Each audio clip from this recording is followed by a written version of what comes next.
Hello everyone, welcome back to my channel Skill Arc. मैं हूं प्रियंका, आपकी मैथ्स टीचर।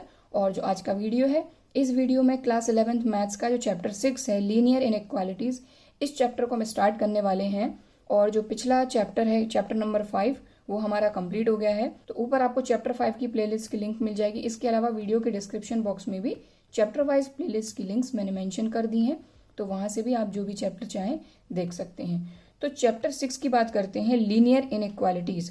तो इसमें एक्सरसाइज पे बढ़ने से पहले सबसे पहले इस चैप्टर के बारे में हम थोड़ा सा जान लेंगे। ओवरऑल बोला जाए तो इसका इंट्रोडक्शन वीडियो है ये।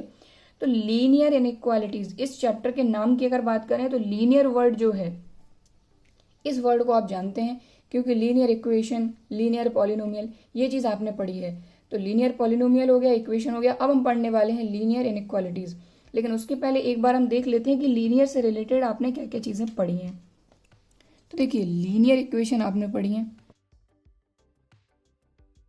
और जो लीनियर इक्वेशन है वो विद वन वेरिएबल भी पढ़ी है, विद टू वेरिएबल भी पढ़ी है।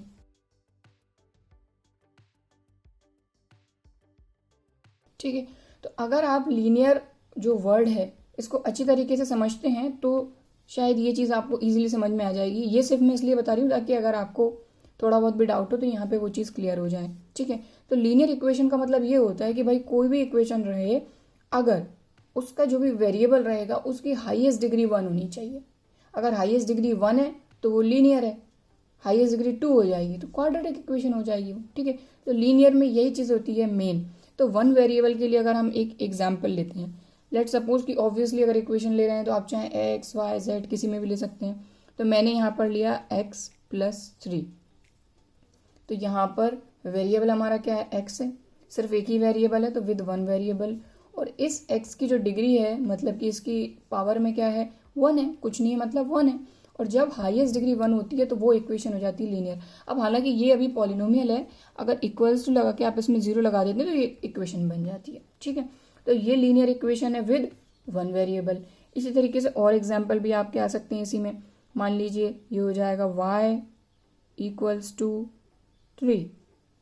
तो इसमें वेरिएबल एक ही है, y। तो वेरिएबल कुछ भी हो सकता है, x y z कुछ भी ले सकते हैं। तो इसमें एक ही वेरिएबल है, पहली चीज। दूसरी चीज, इसकी हाईएस्ट डिग्री कितनी है, 1। इस पर डिग्री कितनी है, 1। तो ये क्या हो जाएगा आपका, ये भी लीनियर इक्वेशन हो जाएगी विद वन वेरिएबल। ठीक। अब विद टू वेरिएबल की बात करते हैं। तो विद टू वेरिएबल में कम से कम 2 वेरिएबल होंगे। तो 2 वेरिएबल लेकिन लीनियर इक्वेशन, मतलब उनकी जो डिग्री रहेगी वो 1 ही रहनी चाहिए। ठीक। तो यहाँ पर अगर मान लीजिए हम एक एग्जाम्पल लेते हैं, 2x + 5y = 3। तो यहाँ पर आप देखें आपके वेरिएबल कितने हैं, एक x दूसरा y। तो एक ही इक्वेशन में 2 वेरिएबल हैं तो विद 2 वेरिएबल। और इन दोनों की डिग्री आप देखें तो x की डिग्री भी 1 है, y की डिग्री भी 1 है। मतलब y पे जो पावर लगी हुई है कुछ नहीं है, ऑब्वियसली 1 ही होगी, है ना। x की डिग्री भी 1 है, y की डिग्री भी 1 है। तो जब हाईएस्ट डिग्री 1 होती है तो वो होती है हमारी लीनियर इक्वेशन। फिर वेरिएबल पर डिपेंड करता है कि अगर एक वेरिएबल है तो विद वन वेरिएबल, 2 वेरिएबल है तो विद 2 वेरिएबल। ठीक है। आई होप आपको ये चीज़ समझ में आ गई होगी, क्योंकि जो पिछली क्लासेस हैं उसमें आपने क्या पढ़ा है, यही इक्वेशंस पढ़ी हैं with one variable, with 2 variable. और अकेली लीनियर इक्वेशन ही नहीं पढ़ी है आपने, इसके अलावा क्वाड्रेटिक इक्वेशन और क्यूबिक इक्वेशन भी आप पढ़ चुके हैं। ठीक है। क्लास 10th में जो आपका pair of linear equation in 2 variable, वो जो क्लास 10th में आपका चैप्टर था उसमें वर्ड प्रॉब्लम थी लास्ट एक्सरसाइज में, आई थिंक। तो उसमें आपने क्या किया था, वो जो वर्ड प्रॉब्लम है उनसे सबसे पहले आपने क्या किया था, इक्वेशन फॉर्म करी थी और उसको सॉल्व किया था। लेकिन क्या ये चीज़ ज़रूरी है कि हमेशा आपका कोई भी स्टेटमेंट रहे, कोई भी प्रॉब्लम रहे तो उसमें इक्वेशन ही बने? ज़रूरी नहीं है। अब मान लीजिए कि हम एक स्टेटमेंट लेते हैं कि जैसे मान लीजिए कि आपकी क्लास के जो स्टूडेंट्स हैं, अगर उनकी हाइट हम मेजर करते हैं, ठीक है, मान लीजिए 5 स्टूडेंट हैं आपके। यहाँ पर एक एग्जाम्पल लेते हैं, student A, student B, student C, student D. सिर्फ इन चारों स्टूडेंट की ही बात करते हैं और इनकी हाइट मेजर करते हैं। ठीक है। तो इनकी हाइट हमने मेजर करी तो मान लीजिए ए की जो हाइट है वो आपकी कितनी है, 150 सेंटीमीटर। मैं सेंटीमीटर में यहाँ पर लिख रही हूँ हाइट, है ना, फीट में नहीं लिख रही हूँ। बी की जो हाइट है वो आप सपोज कर लीजिए 130 सेंटीमीटर है। सी की है आपकी 140 सेंटीमीटर और डी की है आपकी 130 सेंटीमीटर। ठीक है, अब मान लीजिए कि ये हाइट है अलग अलग। अब मान लीजिए इसके लिए एक स्टेटमेंट हम बनाते हैं कि हम ये तो नहीं बोल सकते कि भाई एक ही 150, अगर एक ही स्टेटमेंट में हमको बोलना है, इसके लिए एक स्टेटमेंट देना है, तो हम इसको किस तरह से स्टेटमेंट बनाएंगे कि भाई आपकी क्लास में जितने भी स्टूडेंट हैं उनकी हाइट जो है मैक्सिमम अभी कितनी है 150। तो हम इसको बोल सकते हैं कि जो हाइट है आपकी, या फिर मान लीजिए इसकी है 149 सेंटीमीटर, तो मैक्सिमम देखें तो 149 जा रहा है, 149 से बड़ा क्या है 150, यानी कि सभी की हाइट जो है वो 150 से कम है, 150 सेंटीमीटर से कम है। तो इसी साइन से हम डिनोट करते हैं कि ये जो सारी वैल्यूज हैं ये लेस देन है 150 से कम है। तो जैसे ही ये चीज़ आ गई less than, greater than, less than equal to, greater than equal to, वहां पे लग जाती है आपकी इनइक्वालिटी। बात आई समझ में? ठीक है ना। तो ये एक स्टेटमेंट हुआ कि भाई the height of all the student in your class is less then 150 centimetre. तो ये एक स्टेटमेंट हमने यहाँ पर बनाया कि भाई आपकी क्लास के जितने भी स्टूडेंट हैं उनकी जो हाइट है वो 150 सेंटीमीटर से कम है। कम बात आ गई, कम है, ज़्यादा है, इक्वल हमेशा ज़रूरी नहीं है इक्वल होगी, है ना। तो ऐसी जो स्टेटमेंट होते हैं उनमें हमारी काम आती है इनइक्वालिटी।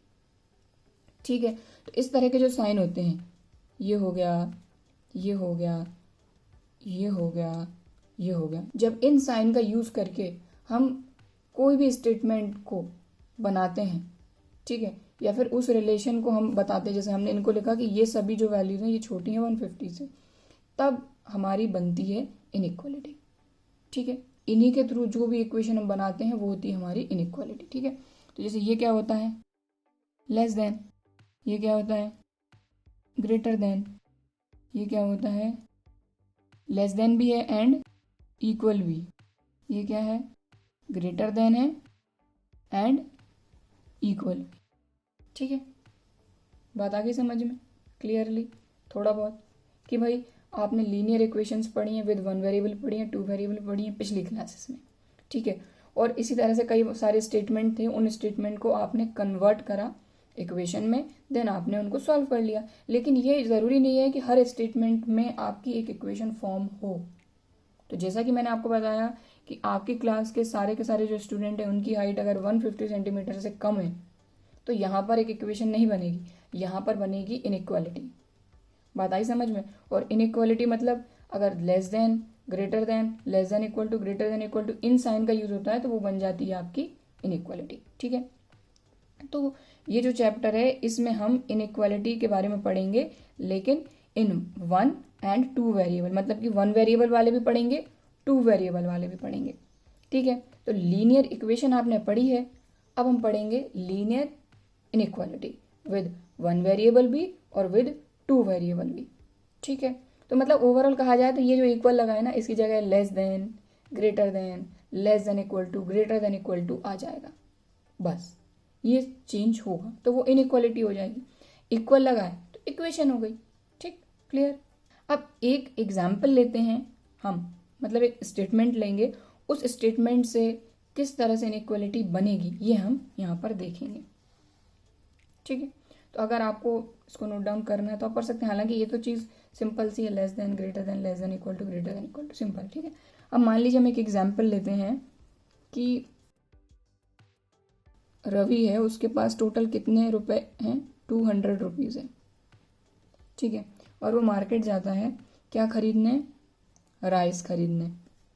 ठीक, तो राइस खरीदने गया है वो, अब टोटल उसके पास 200 ही है।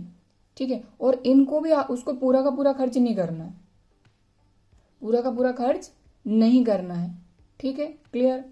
और राइस खरीदने गया है, अब मार्केट में जब वो गया तो उसको राइस तो मिल रहा है, लेकिन एक पैकेट उसका 1 kg का है। ठीक है, और एक पैकेट की जो प्राइस है वो है 30 रुपीज़। ठीक है, तो अब अगर इससे हमको इक्वेशन बनानी है तो हम कैसे बनाएंगे, क्योंकि हमको ये नहीं पता कि वो कितने पैकेट खरीदेगा। ठीक, हमको ये पता है कि टोटल उसके पास 200 रुपीज़ हैं, वो राइस खरीदने गया है और मार्केट में राइस पैकेट्स में मिल रहे हैं, और हर एक पैकेट 1 kg का है और 1 kg का प्राइस जो है वो 30 रुपीज़ है, मतलब एक पैकेट का जो प्राइस हो गया वो 30 रुपीज़ हो गया। अब हमको ये नहीं पता कि भाई वो उसने कितने पैकेट खरीदे, लेकिन हम एक अंदाज़ा लगा सकते हैं कि भाई उसके पास टोटल मनी कितनी है, 200, ठीक है। और ये पूरा का पूरा खर्च वो नहीं कर सकता, मतलब कि जो भी खर्च करेगा इससे तो कम होगा, तो इससे कम होगी वो जो भी मनी होगी, ठीक है, क्योंकि पूरा खर्च नहीं कर सकता। अगर कंप्लीट खर्च करने के लिए बोला जाता है कि हाँ 200 रुपीज़ पूरा खर्च कर सकता है, तब यहाँ लग जाता इक्वल। बात आगे समझ में? देखिए दोनों चीज़ मैं यहीं पर बता रही हूँ। रवि के पास 200 रुपीज़ है, इसको उसको पूरा खर्च नहीं करना है। अगर पूरा खर्च नहीं करना है मतलब यहाँ पर लेस देन या फिर ग्रेटर देन जो भी लगेगा उसके साथ इक्वल नहीं लगेगा। इतनी बात आई समझ में?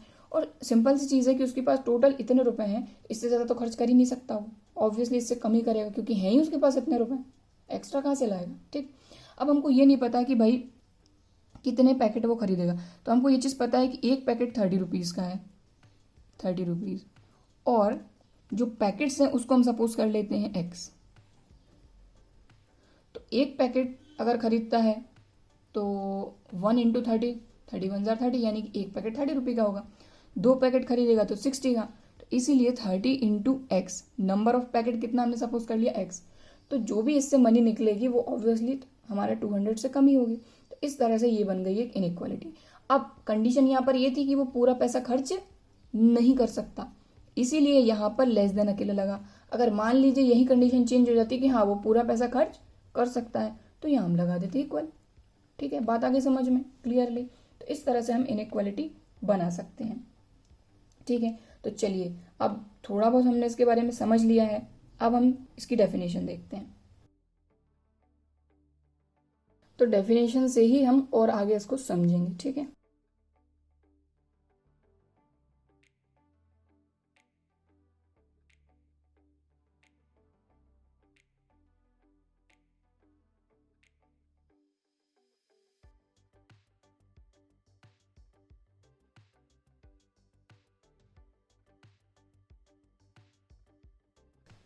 सो डेफिनेशन से थोड़ा सा और हम समझेंगे। ये जो चीज़ है ना, ये सिर्फ मैंने ऐसे ही समझाई कि हाँ भाई अगर बेसिक तरीके से देखा जाए तो क्या होता है, लेकिन ऑब्वियसली हम चैप्टर को अच्छे से पढ़ने वाले हैं, तो सबसे पहले हमें जो डेफिनेशन दी गई है बुक में उससे भी हम इसको समझेंगे। डेफिनेशन में है 2 रियल नंबर्स और 2 algebraic expressions related by the symbol this this this और दिस। अगर 2 रियल नंबर हैं तो सिर्फ रियल नंबर को देखते हैं, अभी 2 एल्जेब्रिक एक्सप्रेशन हम नहीं पढ़ेंगे, ठीक है। सबसे पहले रियल नंबर समझेंगे। 2 real numbers related by the symbol this form an inequality. अगर कोई भी 2 रियल नंबर हैं, उनको अगर हम इनमें से किसी भी साइन के थ्रू रिलेट करते हैं तो उससे एक इनइक्वालिटी फॉर्म होती है। तो सबसे पहले रियल नंबर के लिए समझेंगे। और एक चीज़ मैं आपको फिर से क्लियर कर दूं कि जो रियल नंबर्स हैं इनको आप अभी भी अच्छे से कर लीजिए।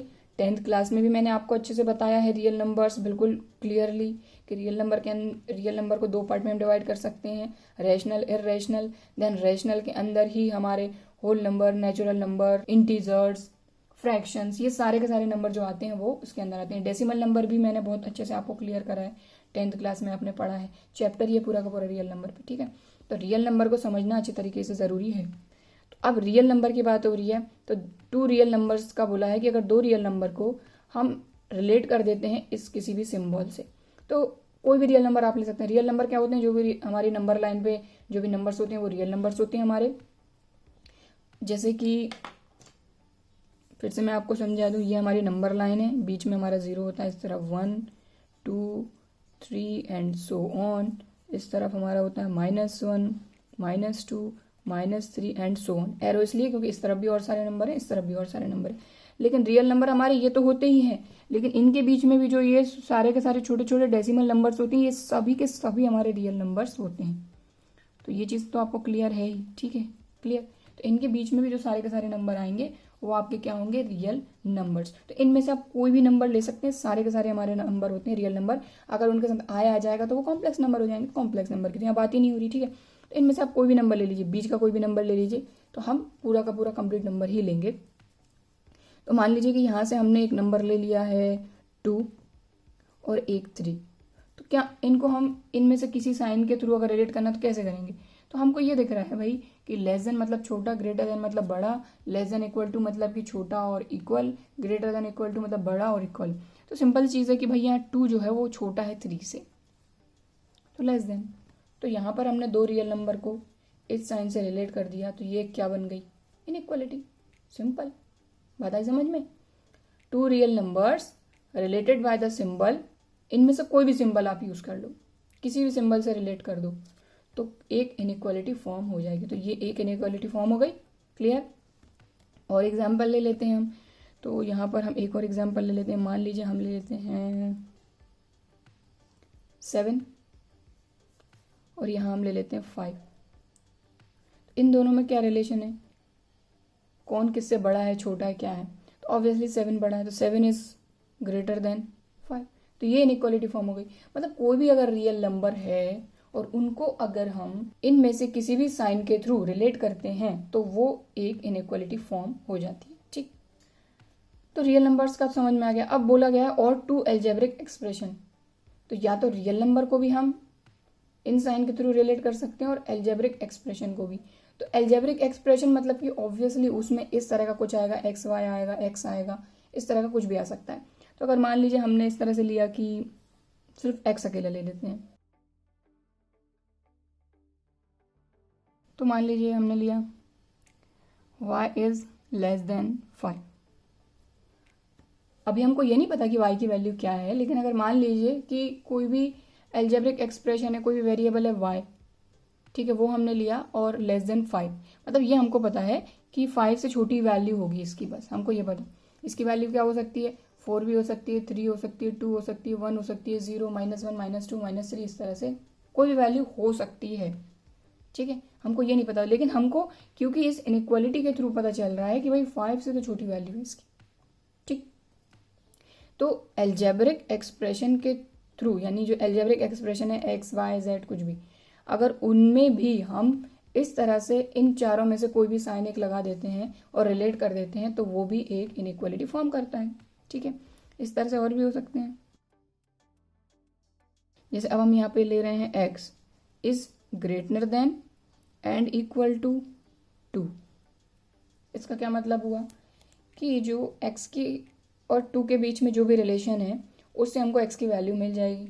यहाँ तो सीधे सीधे नंबर थे तो किसी की वैल्यू मिलने का तो कोई सवाल ही नहीं था, सिर्फ हमको रिलेशन मिल गया था कि 2 छोटा है 3 से, 7 बड़ा है 5 से। लेकिन यहाँ पर ये वेरिएबल है एल्जेब्रिक एक्सप्रेशन, तो ऑब्वियसली जो भी हमारा एल्जेब्रा होता है उसमें जो भी हमारे वेरिएबल होते हैं मेन उनकी वैल्यू चेंज होती रहती है। ठीक है, अब यहाँ पर x की वैल्यू क्या हो सकती है, इस रिलेशन से हमको पता चल जाएगा कि पहली चीज़ तो 2 से बड़ा है ये, तो 2 से बड़ी जो भी वैल्यू है 3, 4, 5, 6, 7, 8, 9, 10 और आगे जितने भी नंबर्स हैं वो सारे। ठीक है, और इक्वल भी लगा है, मतलब कि इसमें 2 भी आएगा, तो 2 से लेके आगे की जितनी वैल्यू है वो सभी x की हो सकती है। ठीक, इस तरह से देखें तो एल्जेब्रिक एक्सप्रेशन में भी अगर हम इन साइन का यूज़ करते हैं तो ये भी एक क्या फॉर्म हो जाती है हमारी, इन इक्वालिटी। ठीक है, बात आगे समझ में अच्छे से। अब इनके कुछ टाइप्स हैं इनइक्वालिटी के, वो हम देखेंगे। तो अगर आपको उसको नोट डाउन करना है तो आप वीडियो को पॉज करके इसको नोट कर सकते हैं, क्योंकि आगे हम देखने वाले हैं कि कुछ अलग अलग टाइप की इनइक्वालिटी होती हैं, वो हम देखने वाले हैं। ठीक, सबसे पहले बात करेंगे हम न्यूमेरिकल इनइक्वालिटी। तो न्यूमेरिकल इनइक्वालिटी मतलब कि जो रियल नंबर जो होते हैं अगर हम उनको किसी भी इस तरह के साइन से रिलेट करते हैं तो वो उस तरह की जो इनइक्वालिटी होती हैं वो होती हैं हमारी न्यूमेरिकल इनइक्वालिटी। अब जैसे कि हम यहाँ पर एग्जांपल देखें तो ये हमने लिया 3 लेस देन 5, तो 3 और 5 के बीच में यहाँ पर रिलेट हो रहा है कि 3 छोटा है 5 से, यानी कि सिर्फ और सिर्फ नंबर ही रहते हैं जिनमें। ठीक है, 7 इज ग्रेटर देन 5। तो इस तरह की जो इनइक्वालिटी होती हैं वो होती है हमारी न्यूमेरिकल इनइक्वालिटीज। ठीक है, इसके बाद अभी हमने देखा था कि सेकंड नंबर पे कि अगर मान लीजिए एल्जेब्रिक एक्सप्रेशन है उसको हम इस तरह के जो less than, greater than, less than equal to, greater than equal to, इन साइन से अगर रिलेट करते हैं तो वो क्या होती है हमारी इनइक्वालिटी। लेकिन वो भी एक तरह का टाइप है। तो जैसा कि x is greater than and equal to 2 हो गया। ठीक है, इसी तरीके से मान लीजिए कि y इज लेस देन 3। इस तरह की जो इनइक्वालिटी होती हैं वो होती हैं हमारी लिटरल इनइक्वालिटी। अब नेक्स्ट हम आगे बढ़ते हैं। ये जो इनइक्वालिटी है ये आपने चैप्टर 1 में पढ़ी है, ठीक है। तो देखते हैं, यूज़ हमने किया था लेकिन मैंने वहाँ पर आपको इनइक्वालिटी के बारे में नहीं बताया था। तो जैसे कि अगर नंबर्स के सिर्फ नंबर्स के फॉर्म में अगर इसको हम लिखते हैं, जैसे मैंने यहाँ लिखा 3 इज लेस देन 4, 3 छोटा है 4 से, एंड 4 इज लेस देन 8। बात आई समझ में? 3 4 से छोटा है और 4 8 से छोटा है। तो यहाँ पर एक साथ हमने दो इनइक्वालिटी का यूज़ करा, ठीक। और एग्जाम्पल ले लेते हैं। 3 is less than and equal to x less than 5।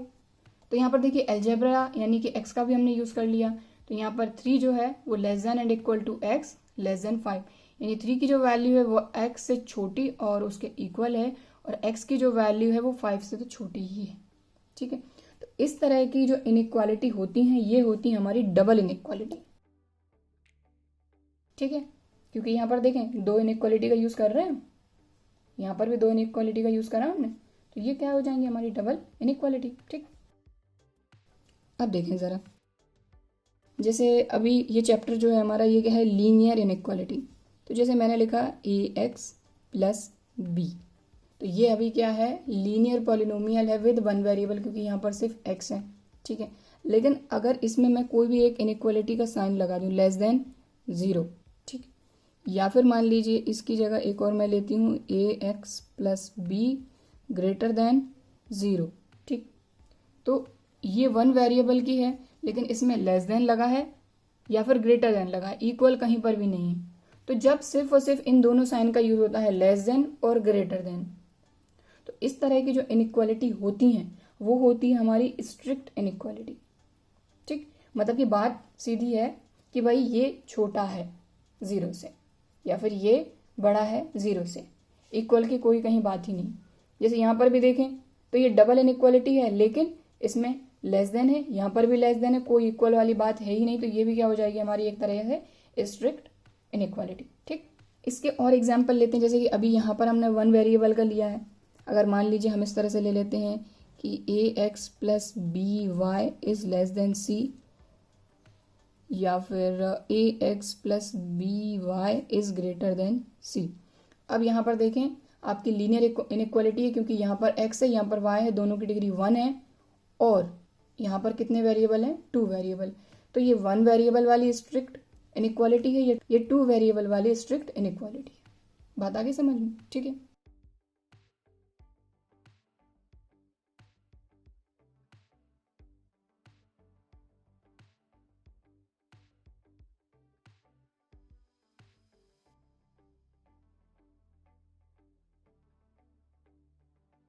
सो यहाँ पर देखिए जो 4th नंबर का दो हमारी इनइक्वालिटी हैं ये है स्ट्रिक्ट इनइक्वालिटी, ये दोनों भी हमारी स्ट्रिक्ट इनइक्वालिटी हैं, लेकिन ये है विद 1 वेरिएबल और ये वाली जो है ये विद 2 वेरिएबल, ठीक, क्लियर। चलिए आगे बढ़ते हैं। अब मान लीजिए इन्हीं में ये है ax plus B less than equal to, या फिर ax plus B greater than equal to, ठीक है। इस तरह की जो हमारी इनइक्वालिटी होती है ये होती है हमारी स्लैक इनइक्वालिटी, और 1 वेरिएबल है तो विद 1 वेरिएबल, ठीक। अब ये है जैसे 2 वेरिएबल वाली ax plus B Y less than equal to C, ax plus B Y greater than equal to C. तो इन दोनों की अगर बात करें तो ये भी है स्लैक इनइक्वालिटी विद 2 वेरिएबल,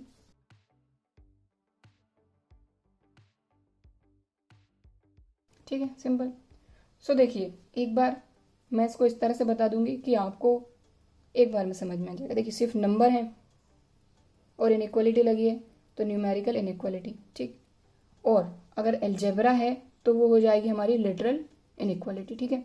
अगर मान लीजिए 2 जगह हमारी इनइक्वालिटी यूज हुई है तो वो डबल इनइक्वालिटी। और इस चीज़ का आपको ध्यान रखना है कि अगर लेस देन और ग्रेटर देन ये साइन कहीं पर भी लगाओ, देखो विद 1 वेरिएबल विद 2 वेरिएबल, ये तो आप कहीं से भी देख सकते हैं। इसकी बात करें तो ये विद 1 वेरिएबल है दोनों, इन दोनों की बात करें तो ये विद 2 वेरिएबल है, क्योंकि यहाँ पर x भी है y भी है, ठीक है। तो ये विद 1 वेरिएबल 2 वेरिएबल में आपको कंफ्यूज होने की जरूरत नहीं है, ये तो आपको पता ही है। तो सिंपल सी हम बस इतनी बात करते हैं कि यहाँ पर इन चारों इक्वेशन को आप देखें, A X plus B less than zero, A X plus B greater than zero, A X plus B Y less than C, A X plus B Y greater than C. इन चारों में अगर आप देखो तो सिर्फ लेस देन ग्रेटर देन का use हुआ है।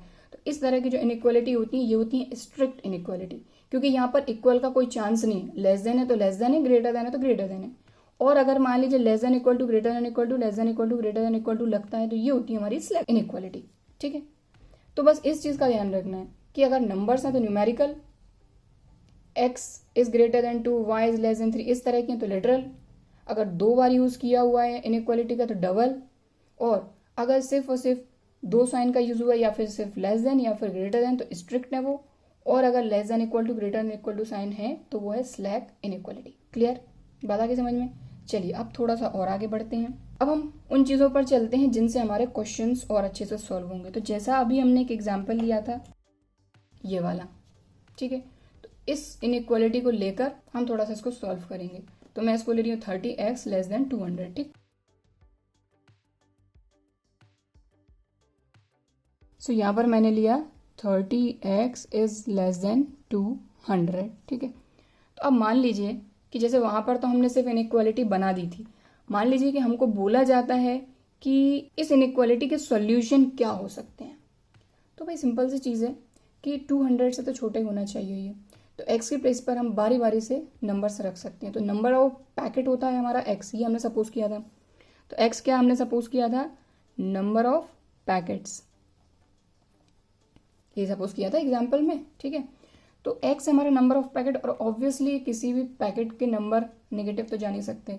नंबर ऑफ पैकेट या तो वो लेगा ही नहीं, या फिर वो 1 पैकेट ले सकता है, 2 ले सकता है, 3 ले सकता है, लेकिन कितने पैकेट मैक्सिमम ले सकता है ये हमको कैसे पता चलेगा।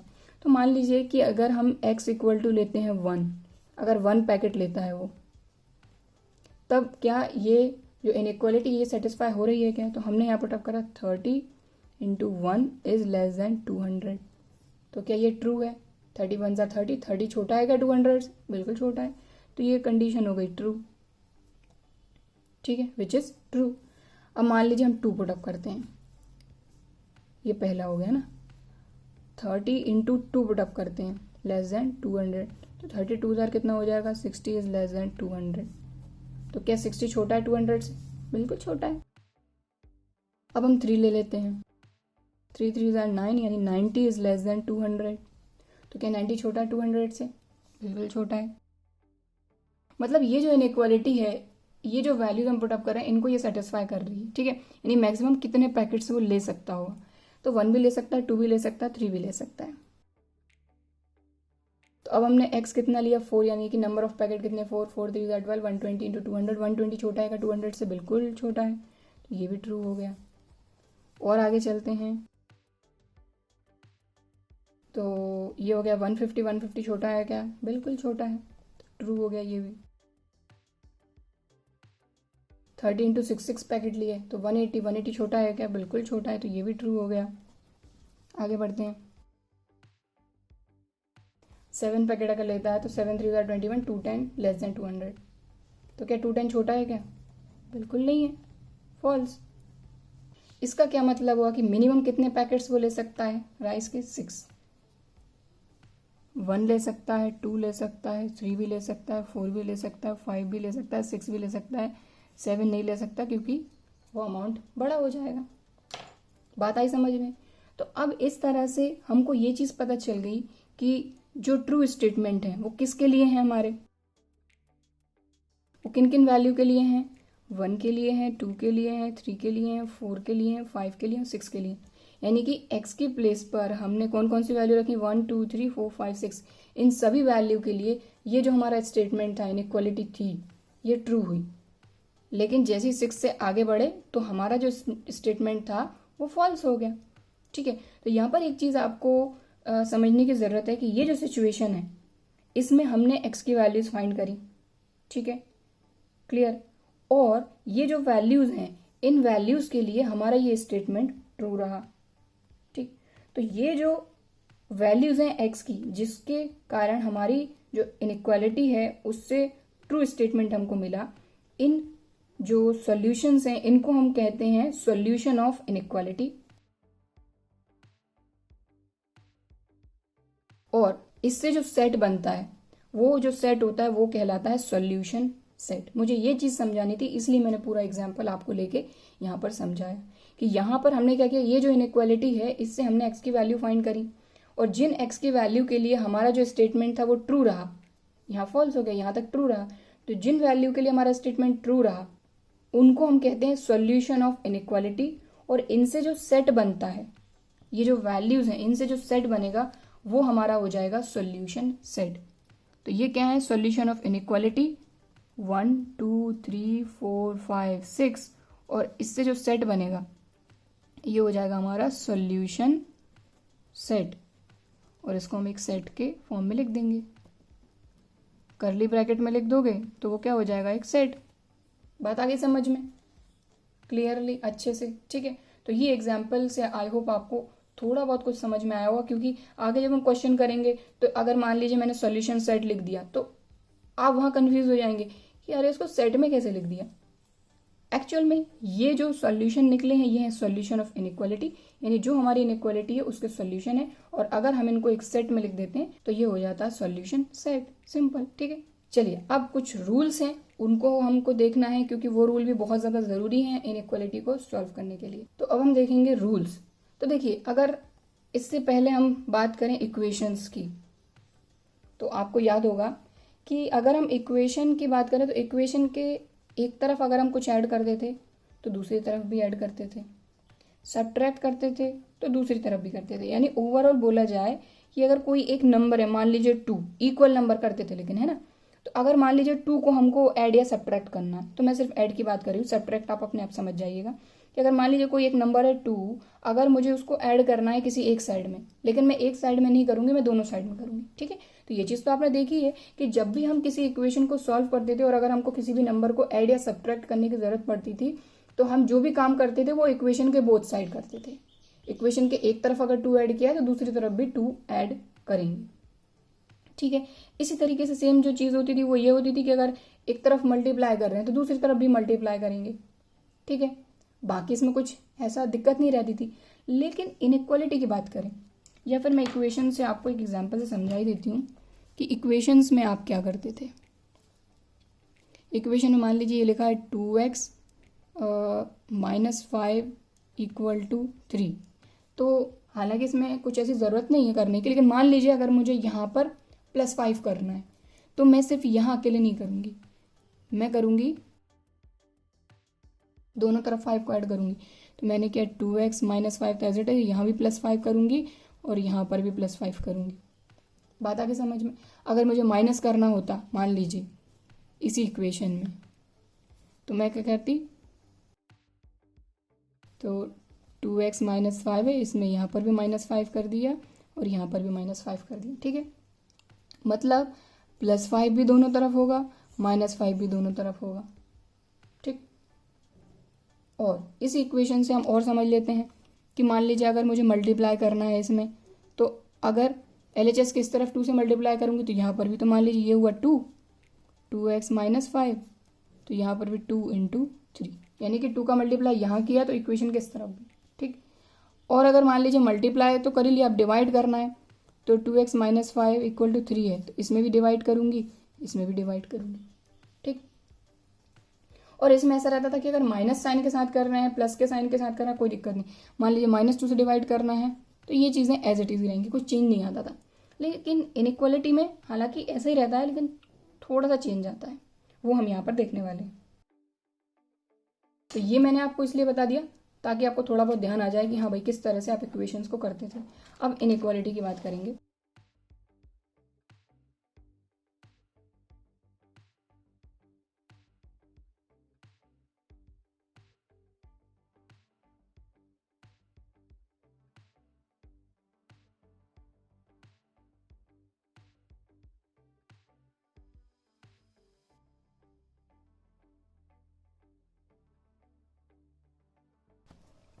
तो जो पहला रूल है, सबसे पहले इस पहले रूल की बात करते हैं हम कि equal numbers may be added to both side of an inequality without affecting the sign of inequality. मतलब कि अगर हम इनइक्वालिटी के बोथ साइड कोई भी नंबर ऐड करते हैं या फिर और सब्ट्रैक्टेड फ्रॉम, और सब्ट्रैक्ट करते हैं तो कोई दिक्कत नहीं है, लेकिन करना दोनों तरफ पड़ेगा।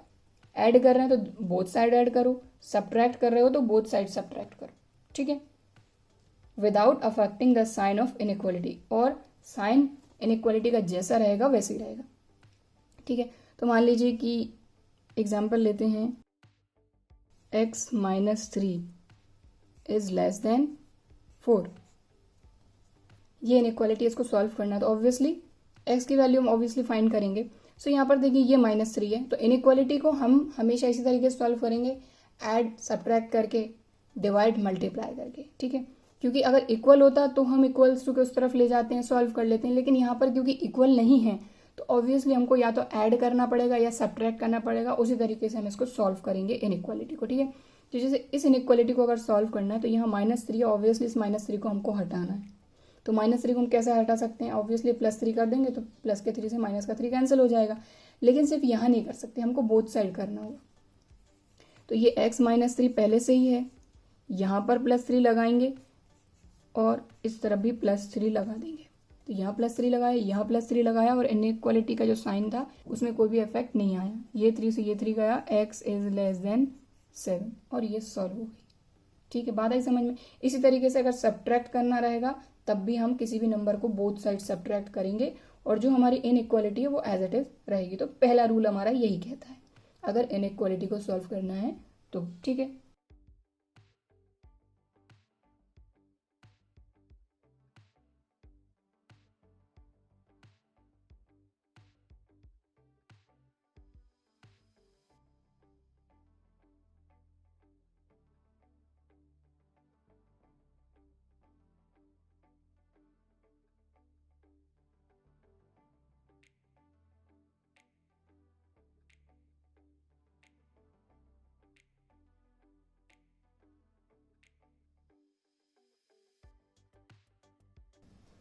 सो अब सेकंड रूल की बात करते हैं, ये बहुत ही इंपॉर्टेंट रूल है। देखिए, both side of an inequality can be multiplied और divided by the same positive number. तो यहाँ पर ये जो पॉजिटिव नंबर बोला है, स्पेसिफाई करके हमको बोला गया है कि अगर दोनों साइड, हम इनइक्वालिटी के दोनों साइड कोई भी नंबर मल्टीप्लाई कर रहे हैं, डिवाइड कर रहे हैं, अगर सेम पॉजिटिव नंबर से कर रहे हैं तब तो हमारी इनइक्वालिटी में कोई चेंज नहीं आएगा। आप कोई भी नंबर, जैसे +3 है तो +3 से आप दोनों तरफ मल्टीप्लाई कर दीजिए, या +3 से डिवाइड कर दीजिए, कोई चेंज नहीं आएगा।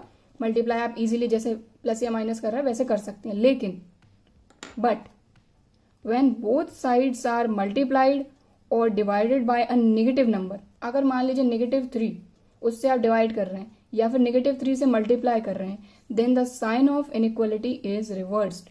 तब क्या होगा कि जो इनइक्वालिटी का साइन है वो रिवर्स हो जाएगा। अब जैसे कि एक एग्जाम्पल लेते हैं, मैंने एक एग्जाम्पल लिया, -30x इज लेस देन 200, ठीक है, ये एग्जाम्पल है। अब मान लीजिए इसको मुझे सॉल्व करना है तो ऑब्वियसली इसमें से मुझे 30 को हटाना है, मतलब -30 को हटाना है, तो ऑब्वियसली -30 से मुझे इसको डिवाइड करना होगा, तो बोथ साइड करूंगी मैं। तो ये जो -30x है और ये जो 200 है, ये हमारे एज इट इज रहेंगे।